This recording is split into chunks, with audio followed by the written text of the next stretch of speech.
This series contains adult language and includes content that some listeners may find disturbing. Listener discretion is strongly advised.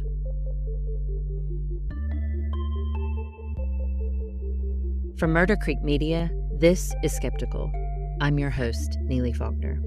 This is Season 1, Episode 2.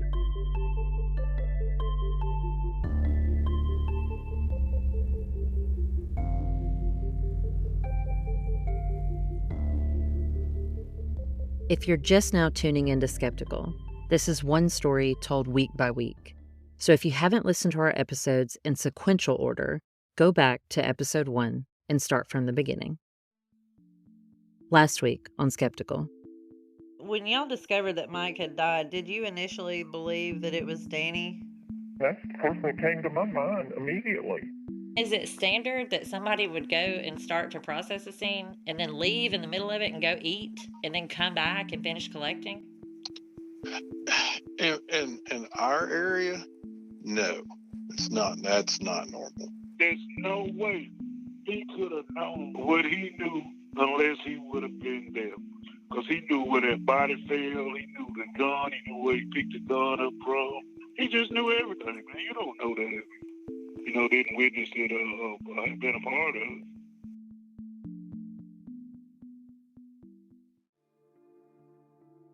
I don't suppose I had ever read through a trial transcript prior to reading Daniel's.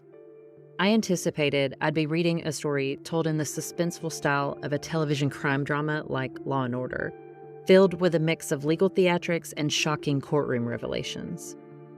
What I discovered, however, was a stark difference from primetime television. Trial transcripts, as it turns out, are not neatly packaged stories we're accustomed to consuming. They're a raw, unfiltered account of every word spoken during the trial. As I pored over the pages, I found myself wading through a sea of mundane details, stuff like lengthy legal jargon and procedural formalities, the exact opposite of what I had anticipated. As I sifted through the details of Daniel's trial, my initial certainty about his guilt began to waver a bit. Despite my elementary knowledge of the case I learned from reading the transcripts, I found myself grappling with doubts about his guilt. The absence of tangible evidence, that is, no DNA, no forensics, no murder weapon, left me questioning the certainty of his conviction. Instead, his guilt seemed to be linked only to the words of witnesses, many of whom were jailhouse informants whose credibility I couldn't fully trust. It was evident that his case warranted a closer examination, but I had no idea where to begin. I turned to Daniel's wife, Christina. I reasoned that she, probably more than anyone, could offer insights that might untangle the web of doubt I had and help me wade through some of the evidence in the trial that I didn't quite understand. I reached out to her through a somewhat clumsy Facebook message, explaining who I was and what I was doing.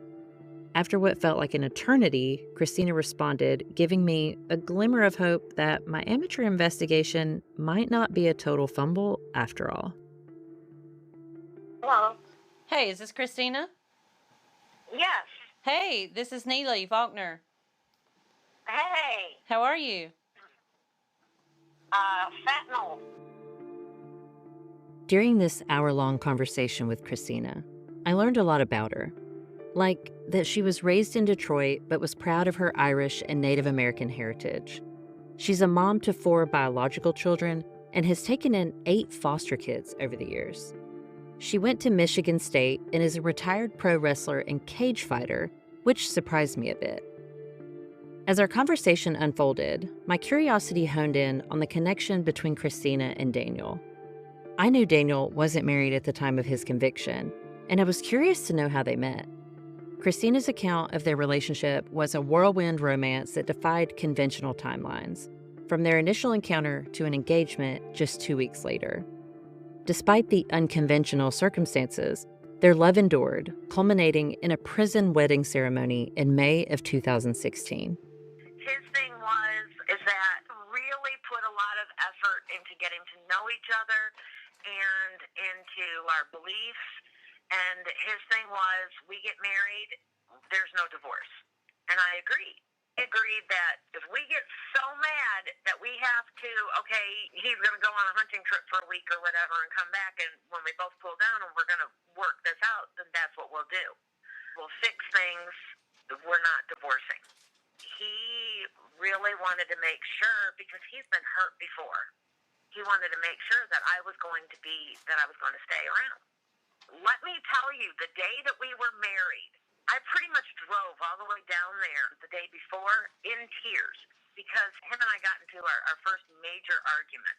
Because here I am, I'm driving down to get married to this man, and when the chaplain calls me, first of all, the chaplain was like, the first time he called me, the chaplain was like, "You're a Yank!" Like, my husband can't possibly have snagged himself a northern girl, right? Yeah. There is a reason that our children call him Gator Poop. Our daughters call him Gator Poop because they say that Daddy sounds like he got pooped out by a gator in the bayou. Driving down to the prison, I'm in tears because him and I got into this huge argument that he still to this day doesn't know what I was mad at him about. Trying to find him a ring for 2 months. I'm telling him, I need your size of the ring. I need, to figure this out. Well, then we weren't supposed to get married until the fall of that year, and all of a sudden I get a phone call saying, "Hey, we're getting married in 4 days." I was livid because he was yelling at me, and normally he does not cuss because that's all my department. And he actually cursed at me. And I'm thinking, you're going to be standing there by yourself, buddy. But I drove down, and when the chaplain called me, I told him I was mad as all get out at Daniel. I said, "I'm telling you right now, I love him, but I do not like him right now." And I even asked the chaplain, I said, "Can you change the last words from 'you may now kiss your wife' to 'you look straight at me and you say 'you may now hit your husband with a chair'?" The chaplain was laughing hysterically. Well, okay, here we are the next day. I walk in, Daniel and the chaplain are already there, and there's a chair right next to Daniel. I saw that chair, I looked at the chaplain's got a big smile on his face, and I'm dying laughing. To this day, I do not know if the chaplain told Daniel or not, but that was priceless. Christina mentioned that she had volunteered as a victim's advocate since the time she was 18 years old. And right before she met Daniel, the organization she was working with was battling a group called the National Center for Due Process. This group was trying to help another inmate, but Christina says they didn't succeed. I'm an advocate, and I used to be a victim's advocate. And at the time that Daniel had messaged me and stuff, he had this group called the National Center for Due Process that was run by a guy named Jason. Jason has since passed away, and the group has folded in.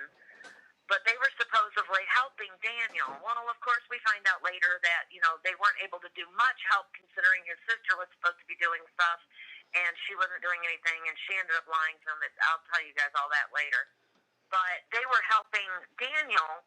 Well, I had gone up against them just before I met Daniel. They were trying to get a guy out, and me and my associates were keeping the guy in prison.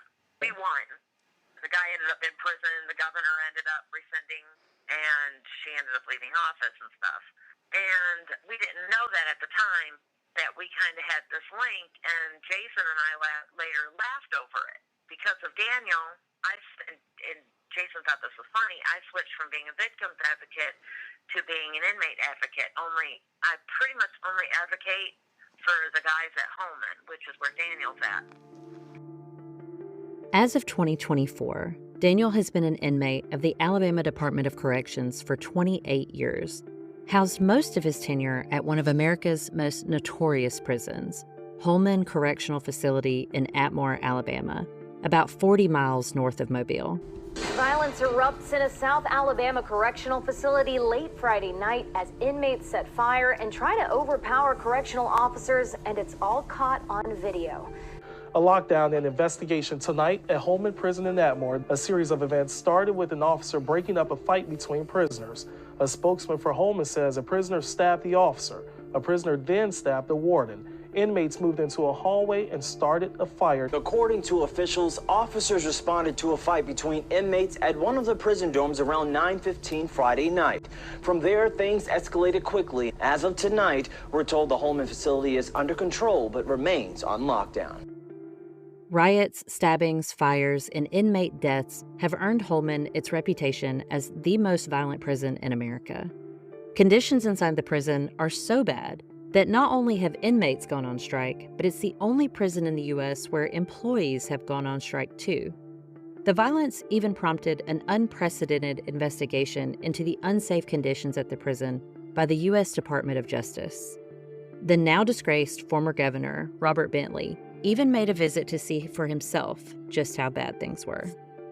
Governor Robert Bentley tweeted today he's thankful there are no major injuries at home, and he says it also underscores bigger problems for Alabama prisons. In a statement today, he says, quote, Alabama's prison system is at a critical point. A volatile mix of overcrowding and understaffing have created an environment that is dangerous to both inmates as well as the corrections officers who serve our state. And we're going to make the prison system better, and we're going to build a new female prison in this state. That is so important. Built in 1969, Holman was constructed on a shoestring budget of only $5 million. It took less than 5 years for federal officials to notice the perpetually overcrowded and unsafe conditions, to which 2 federal court judges ordered that inmates be sent to other institutions in a failed attempt to clean up the facility. At the time I spoke with Daniel in 2017, Holman was at a 150% capacity, operating with less than 50% of needed staff. Daniel has since been transferred to St. Clair Correctional Facility. The only inmates left at Holman now are those on death row. With Christina's help, Josh and I set up a time for Daniel to call us. As the phone finally rang and Daniel's voice crackled through the line, I braced myself for what I anticipated would be an intense conversation with a man hardened by decades of incarceration. Yet, to my surprise, our conversation turned out to be quite the opposite. Far from the hardened criminal stereotype, Daniel's demeanor was surprisingly warm and sincere. It was a stark contrast to the grim reality of his surroundings at Holman. This call will be recorded and subject to monitoring at any time. Thank you for using IC Solutions. You may begin speaking now. Hello? Hello? Hey. Hello, Miss Neeli? Yeah. Hello. Hey. How are you? I'm good. So how are you doing? I'm doing all right. Considering. I talked to your wife yesterday, and she said to expect for you to have a real down south accent, but it's not as southern as I expected. Hey, she's a Yankee. What you expect? On the first call, and all subsequent calls from Daniel, which became a weekly event, I couldn't shake the nagging sense that extracting information from him was like pulling teeth. Certainly not what you might expect from someone proclaiming their innocence. Each conversation felt like navigating a maze of guarded responses and elusive details, leaving me with more questions than answers. The disconnect between Daniel's professed innocence and his reluctance to divulge crucial details puzzled me. It seemed paradoxical that someone fighting tooth and nail to prove their innocence would withhold information that could potentially exonerate them. When we ask Daniel some of these questions, we're trying to get him to say his story as precise and as clear as we can get it. I don't want him to be offended by some of the questions. We're just getting his side of it. You know, but a lot of times we'll ask him a question and he's not clear on the answer. For example, I've asked him twice if he killed Mike, and he says, well, that's what they said. He doesn't say, absolutely not, I didn't kill him. He says, that's what they say I did. Right. Well, with me, he comes right out and he says, no, I didn't, Yeah. But I'm saying that's how talking to him is, where sometimes he won't give us a straight answer, and he's given us the answer, but he goes around a whole circle before he does it. Right. So he'll get mad at me and say that I do that because he wants a yes or no type of answer. And, of course, I get frustrated at him because sometimes I tell him, it's like, look, sometimes there's things that do not have just a yes or no answer.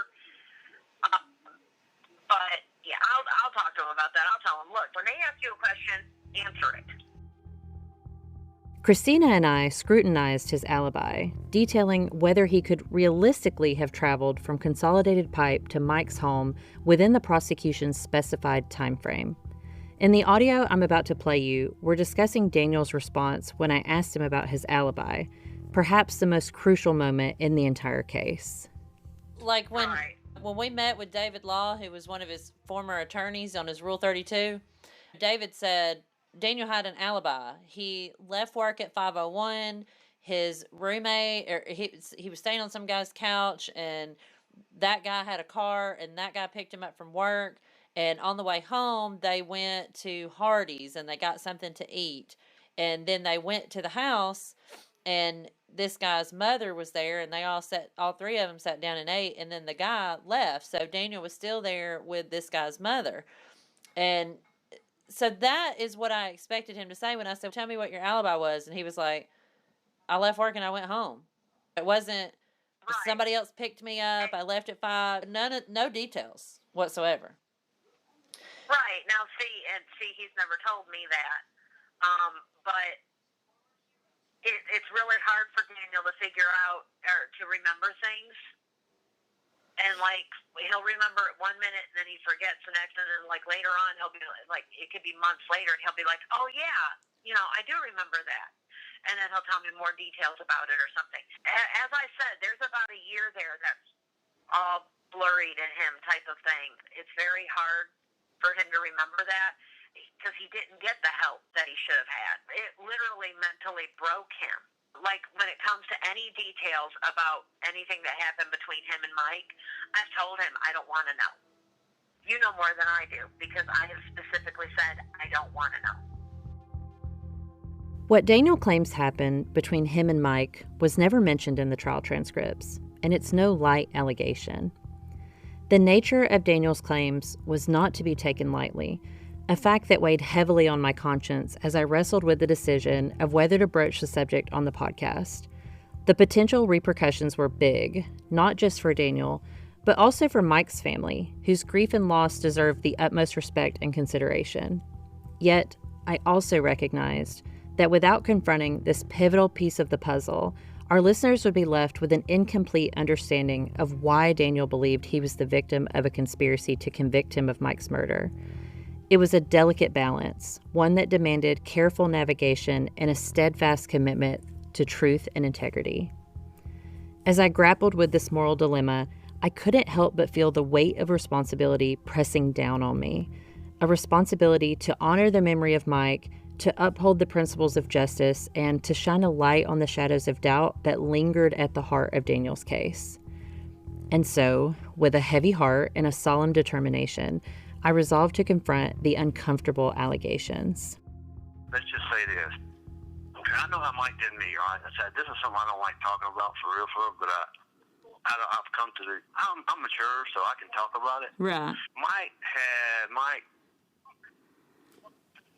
had a sickness. Let's just say that. Mike had a sickness, right? And he would take advantage of younger boys, you know what I'm talking about? Uh-huh. As I sit back, like I said, I have a lot of time to think about a lot of stuff, you know what I'm talking about? And puzzle stuff together. Mike I believe he had a pattern, right? Had he ever been convicted of anything? Or accused? No. No? I was going to accuse him at one time to threaten me. He didn't threaten me. He just said I would never see my mom again. That's the main reason I left. When I turned 18, that's the main reason I left, was because of that. You know what I'm talking about? Before it did get out of hand, get more serious than what it got. I was hesitant to believe Daniel due to the timing of his allegations. But what good would making this up offer him? If anything, knowing this information gave me a reason to believe molestation could be a motive, not drug money as the prosecution claimed. Yet, as I contemplated the possibility of molestation as an alternative motive, a chilling realization dawned upon me. Not only did it offer a compelling explanation for the events that had transpired, but it also reframed the entire narrative, casting Daniel's claims in a new light. If indeed molestation served as the underlying motive for Mike's murder, it begged the question, why did the prosecution fail to pursue this angle? It seemed unlikely that such a crucial aspect of the case would be overlooked, a glaring oversight that raised troubling questions about the integrity of the legal proceedings. There was no talk about that before the trial and he was found guilty and everything. I have read that somewhere. I don't know if it's on his blog, on Danny's blog, or somewhere I read that Danny was making that accusation. But I cannot see Mike doing that to any child. He really loved children. Any kids that he had at school, they really liked him and would come to him to talk about any problems. A lot of them would just talk to him about any problems they had, like at home or whatever. And the number of people that showed up for his memorial in Clanton, students that came, was just incredible. I had never, ever heard anything like that before this was brought up with Danny after he was already incarcerated. I don't know why, because really nobody's going to have a murder conviction overturned because of that. They still murdered the person. Right. So just say, if it were true, then I guess by making that accusation, maybe it would get some sympathy. But other than that, I don't see that that's benefiting anything, and I don't believe it's true. That's what I was wondering, is if his family had ever heard that, and if it even had been accused before the trial or before it even happened. No family or child had ever come forth. When I know, and seeing all these things now on the news about kids that were abused for years, like that coach up in Pennsylvania and then that gymnastics instructor. So it does make you think, well, that happened years and years and years ago, and it's just coming out. I just cannot see him doing anything like that. And plus, Danny seemed to get better and better emotionally. He wasn't stuttering, and he wasn't biting his nails down to the quick, and he would pull on that little finger that had been cut off, like he would just pull on that finger with the other hand, like a nervous type thing. All of those things seemed to improve once he was with Mike. So just say, if Mike was sexually molesting him, abusing him, it would seem like those things would get worse. I just don't believe it's true. I would have dismissed the claim due to lack of evidence to support it, but there was something else that made me think twice. It was a statement from Daniel himself given to the ABI in May of 1995, about a year after the murder. In a statement from Daniel to ABI agent David Lashley was something that gave me pause and sparked a flicker of doubt in my mind. In his statement, Daniel speaks and Lashley transcribes, and what he admitted was a condensed version of what Daniel actually said. It's not word for word. Lashley transcribes the conversation in short, concise paragraphs. He doesn't transcribe the questions asked, only Daniel's responses. In the first paragraph, Lashley writes some legal jargon that Daniel's been advised of his rights and is giving the statement on his own accord, under no threat or pressure. The next paragraph addresses any guns Daniel owns or that Mike owned. The third says Daniel doesn't have friends in Clanton, and so on. The part that caught my eye doesn't come until the fourth page when Lashley writes, quote, "He didn't go out with women. He told me it was because a girl had hurt him one time when he was in high school.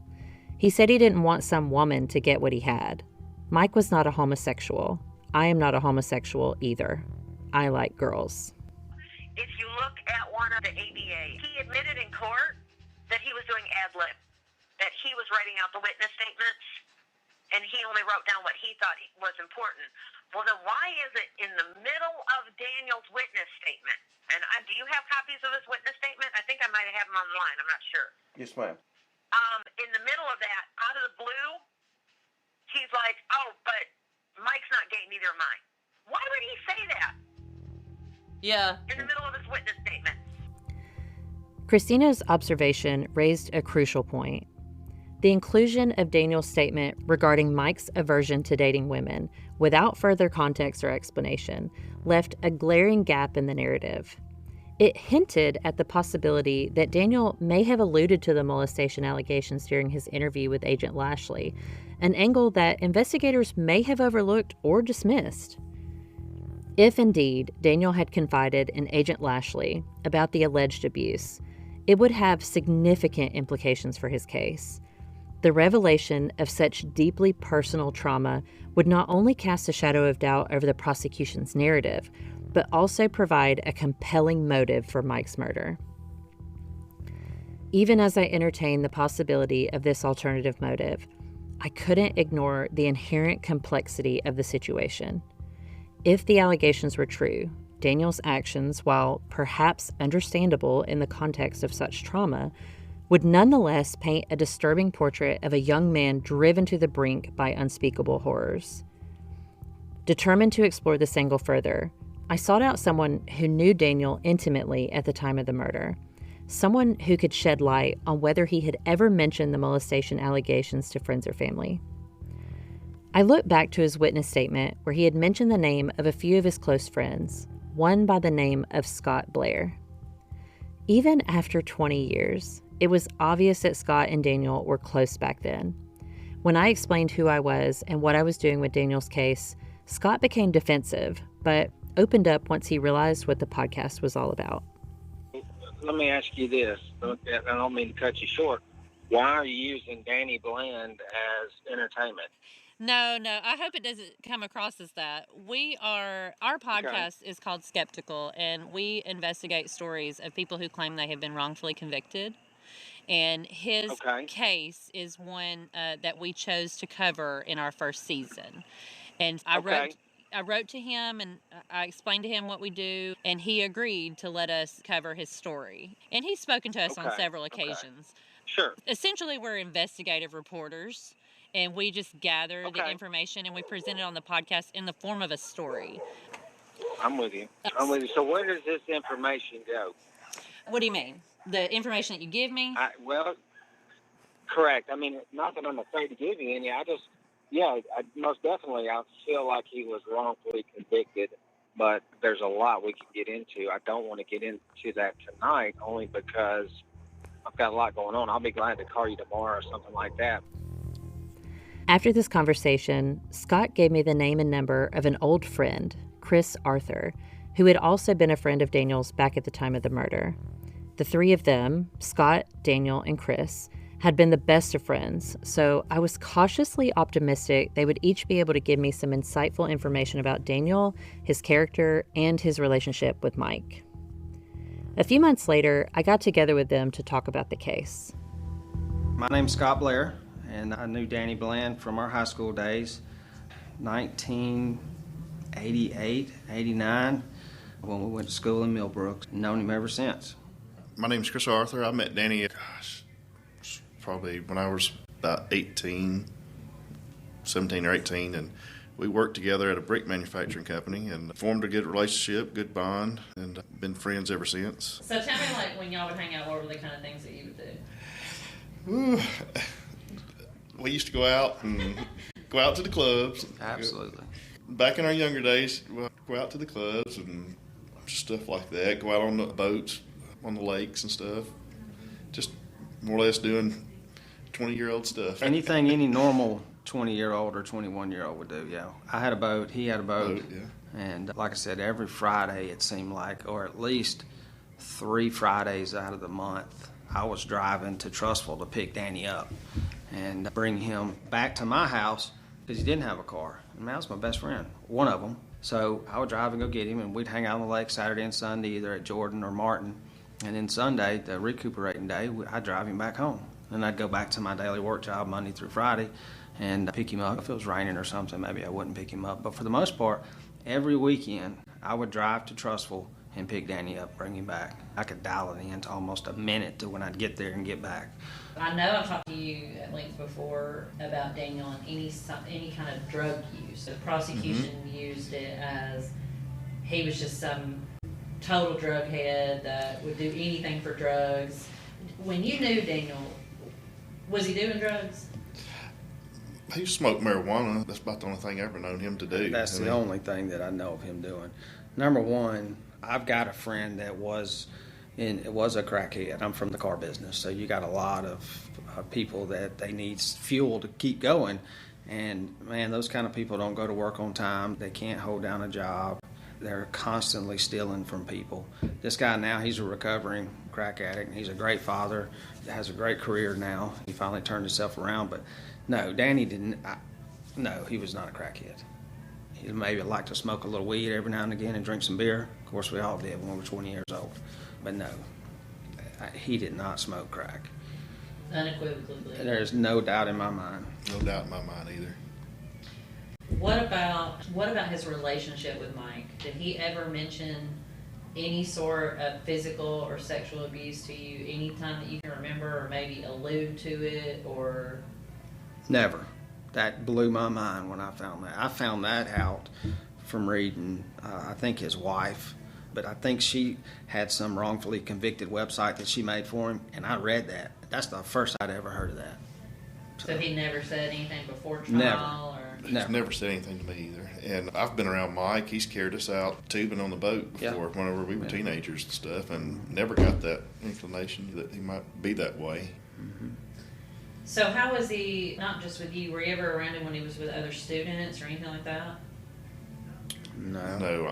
The only time I was ever with him was when we'd go over and see Danny in Millbrook. But other than that, a few times out on the lake, tubing on the boat.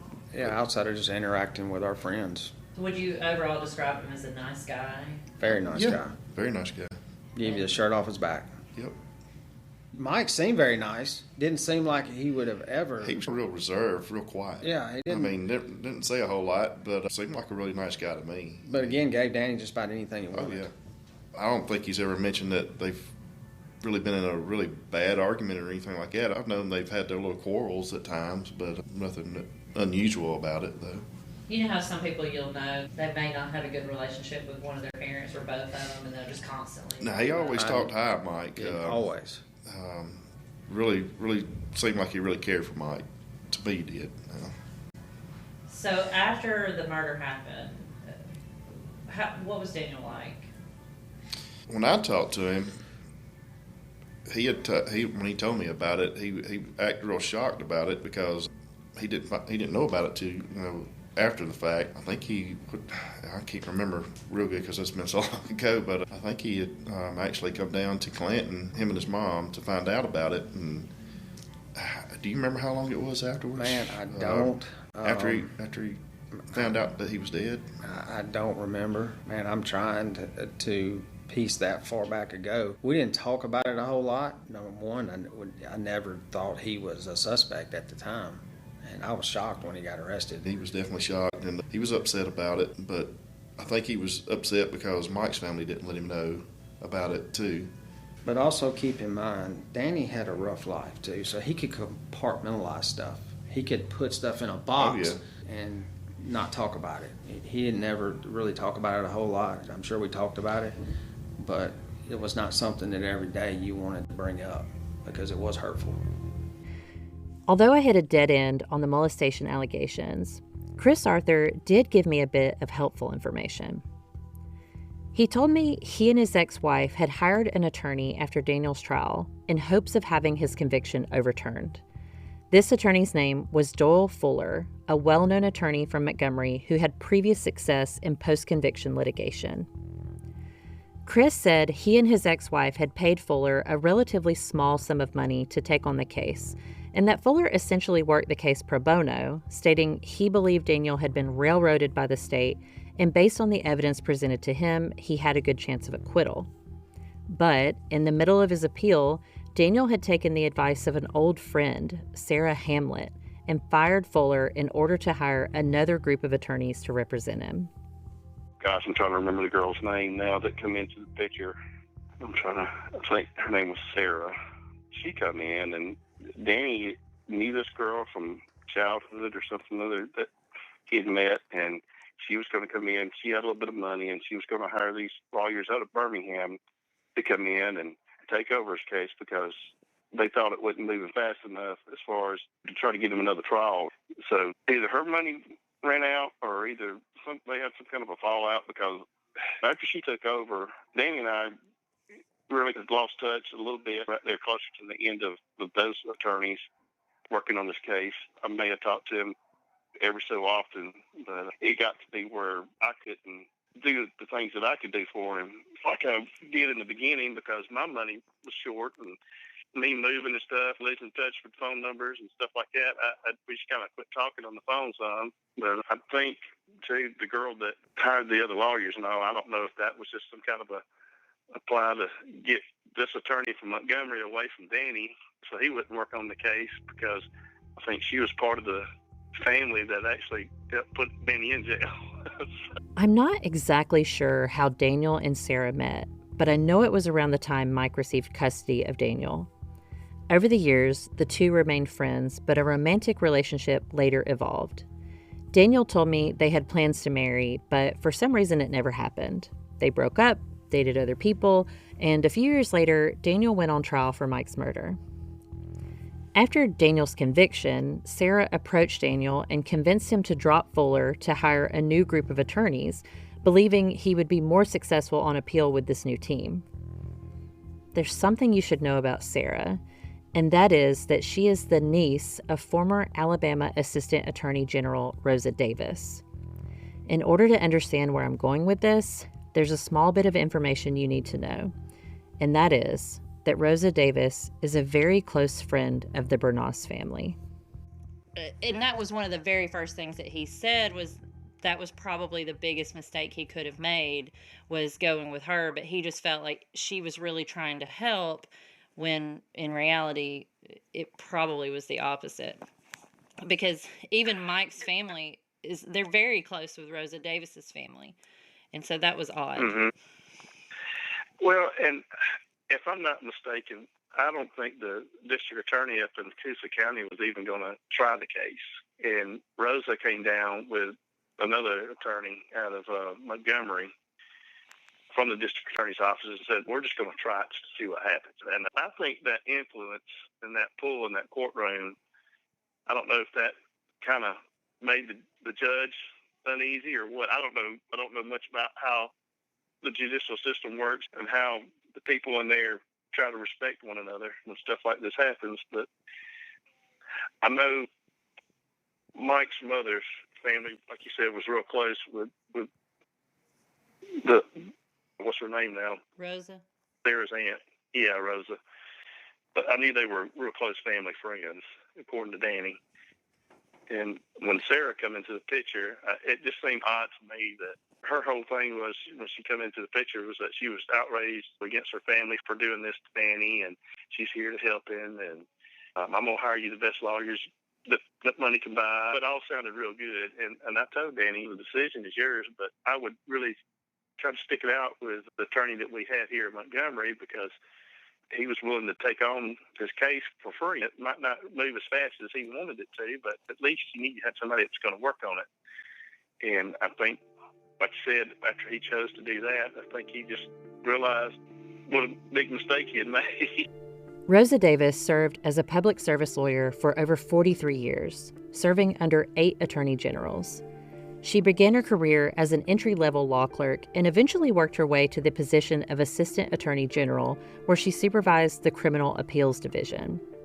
Current Attorney General Steve Marshall has praised Davis's work and noted that during her time in the Criminal Appeals Division, the division, quote, consistently had over 90% of their cases affirmed, even as the caseload increased dramatically. In the 1990s, she was appointed as the Chief Assistant Attorney General and has since served as the Chief Counsel for the Alabama Ethics Commission, the Alabama Sentencing Commission, and the Judicial Inquiry Commission. She retired in 2015.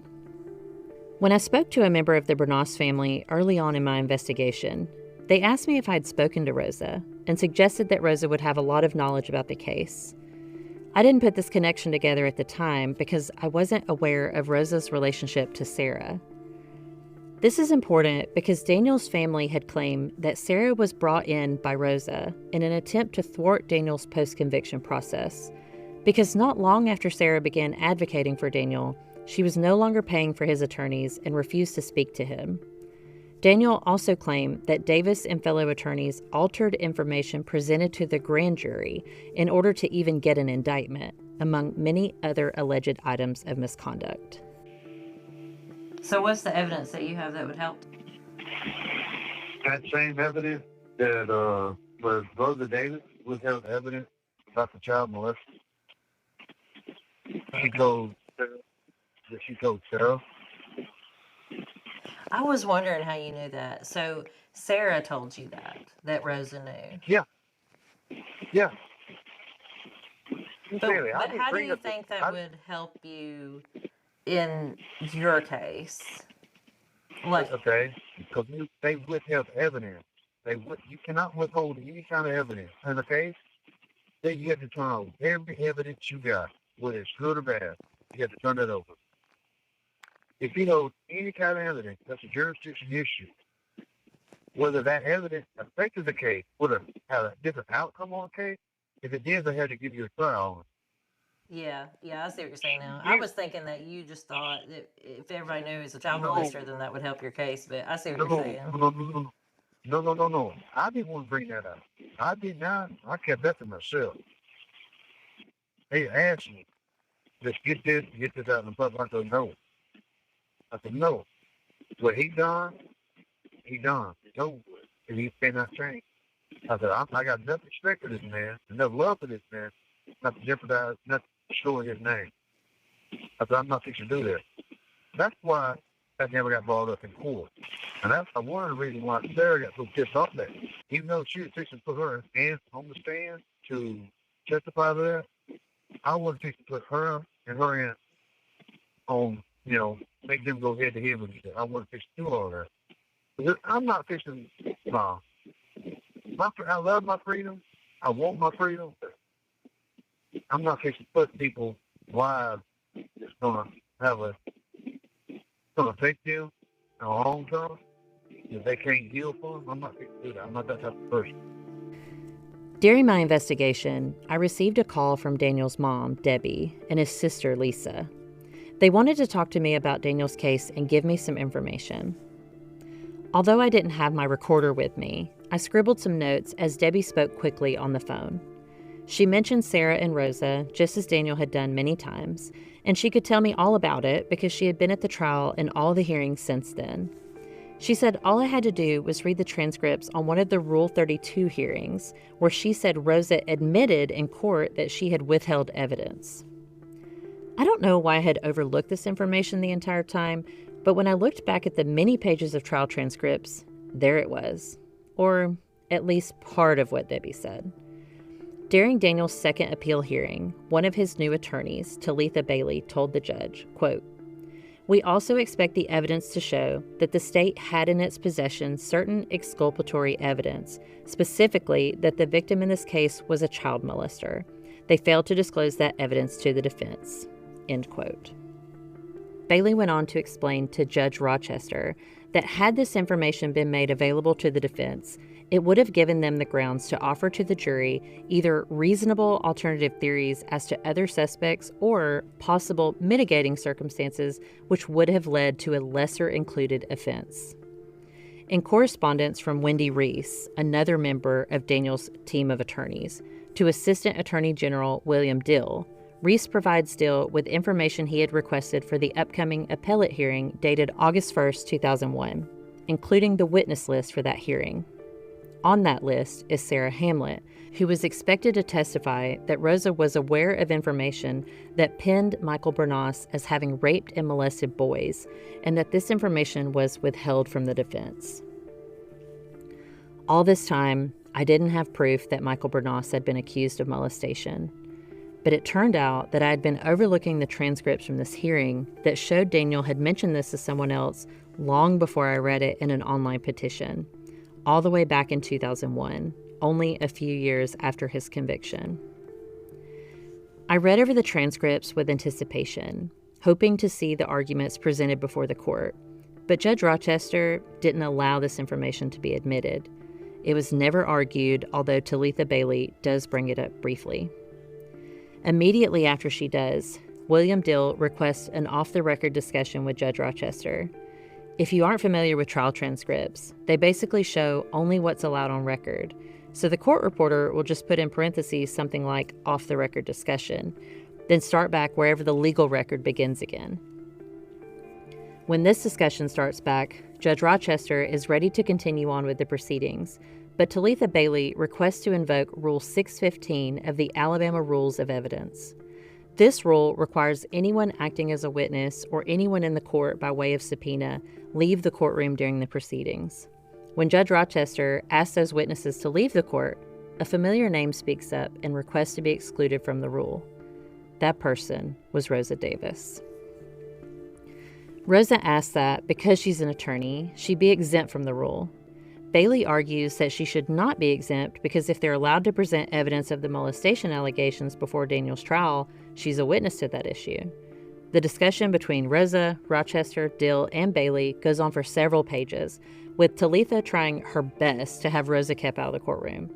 But Rochester allows her to stay after suggesting she be appointed as the Bernas family's designee, which is essentially a loophole for allowing her to stay. With Rosa in the courtroom, Talitha Bailey presented a massive amount of evidence supporting his appeal, but Rochester later ruled against Daniel and his appeal was denied. So I guess when I say I have evidence of wrongdoing, I really just have speculation. Rosa doesn't come out and say she has knowledge of molestation, but it's implied by others in the court. And there is a possibility she could have said something incriminating like Debbie had accused her of during the off-the-record discussion. I don't have a way of proving what Debbie said, but the speculation's there for sure.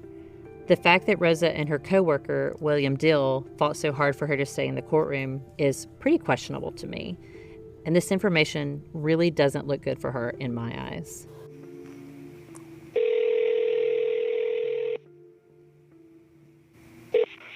Thank you for calling the Davis residence. We are unable to receive your call at this time. Please leave a message and your phone. I tried to reach out to Rosa to ask her about all of this, multiple times actually, and left several messages, but she never returned my calls or written letters. Maybe all of this played a part in Dole Fuller agreeing to represent Daniel for little to nothing. That's just a theory, of course, but Dole did tell me this. They didn't do much to help him. From my memory, such as it is today, these lawyers didn't do much to help the young man. And I was convinced at the time, and still am, that this guy was not guilty of this crime. Dole's unwavering belief in Daniel's innocence left me on the edge of my seat, craving answers. What was it about Daniel's case that had Dole so convinced? Was it the time card? The shaky foundation of the prosecution's motive? The glaring lack of physical evidence? A sense of determination washed over me. I realized that to unravel the truth behind Daniel's conviction, I really had to roll up my sleeves and dive headfirst into the investigation. I had to do more than just read some documentation. I needed to hit the pavement, put my own boots on the ground, and follow the breadcrumbs of wherever the evidence may lead. It was time to head to Rockford. Next week on Skeptical. What really pissed me off was the two court-appointed monkeys who wouldn't know their backside from a hole in the ground. They were asked, why didn't you push about the fact that Daniel could not have gotten to the crime scene in time? Let me ask you about Mike's life insurance policy. Were you aware that he had a life insurance policy and that you were the beneficiary of that policy? When I lived with him, yeah. He told me. How much was the policy for? To be honest with you, I couldn't tell you. You don't remember if it was like 50,000, 100,000? Well, all he told me was he made a promise to my mom that I'd be taken care of. That's all he ever told me. He just done it, man. He done it. And see, there was some special investigators there, and they came to me, man. They just hugged me, and they said, man, we just knew he was going to get away. But they had so much more evidence that pointed out that he actually done it, but some of it wasn't admissible to court. What happened should have happened. It should have went down just like it did. Skeptical is a production of Murder Creek Media. It's created, written, and narrated by me. Our associate producers are Emily Christie, Tony Forbes, Camry Council, Lauren Powell, and Chantrice Martin. Special thanks to Bailey Dollar and Clarissa Rambo. You can find out more about us and our work by visiting murdercreekmedia.com. If you're hungry for more, consider joining our premium subscription on Spotify. Unlock exclusive access to unaired content, including extended audio interviews and host commentary, offering a deeper dive into the cases that grip your curiosity. You can also join the conversation online by searching our social handle, SkepticalPod. If you like this episode, we'd love to hear from you. Leaving a review helps us grow and improve, making sure we can continue to bring you the content you crave. Every rating, comment, and share helps others discover our show. Remember, every voice matters in the pursuit of justice. Keep questioning, keep advocating, and together we can make a difference.